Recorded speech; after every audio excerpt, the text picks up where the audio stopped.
Hi friends, நம்ம இன்றைக்கி SPF ஃபார்மை விசிட் பண்ணலாமா? நம்ம ஃபார்மில் பியூர் சிறுவடை நாட்டுக்கோழிலாம் வச்சுருக்கோம். நம்ம ஃபார்ம் அமைப்பு எப்படி வச்சுருக்கோன்னு பார்த்தீங்கன்னா 20க்கு 7ன்ற அளவில் வச்சுருக்கோம். பெரிய டோரு சின்ன டோர்னு 2 அமைப்பு வச்சுருக்கோம். பெரிய டோர் வந்து என்னென்னா நம்ம உள்ளே போய் தீனி மாற்ற கோழிலாம் எப்படி இருக்குன்னு பார்க்குறதுக்கு. சின்ன டோர் வந்து 24 மணி நேரமும் திறந்தே தான் இருக்கும். கோழி போயிட்டு வரத்துக்கு அடைஞ்சிக்கும். நம்ம நைட்டு மட்டும்தான் சாத்திடுறது.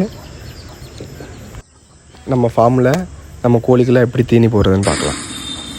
இது வந்து நம்ம ஃபஸ்ட்டு என்ன போடுறோன்னா அரிசி ரேஷன் அரிசி போடுறோம். இது வந்து என்னென்னு பார்த்தீங்கன்னா தவிடு, அரிசி தவிடு போட்டு அதுக்கப்புறம் நம்ம வந்து கோழி தீவனம் ஸ்டார்டர்ம்பாங்களே அந்த கோழி தீவனம் கலந்து தண்ணி ஊற்றி மிக்ஸ் பண்ணி அப்படியே கோழிக்கு வச்சிடுறது. இதுதான் நம்ம கோழி வந்து விரும்பி சாப்பிடும். அதுவும்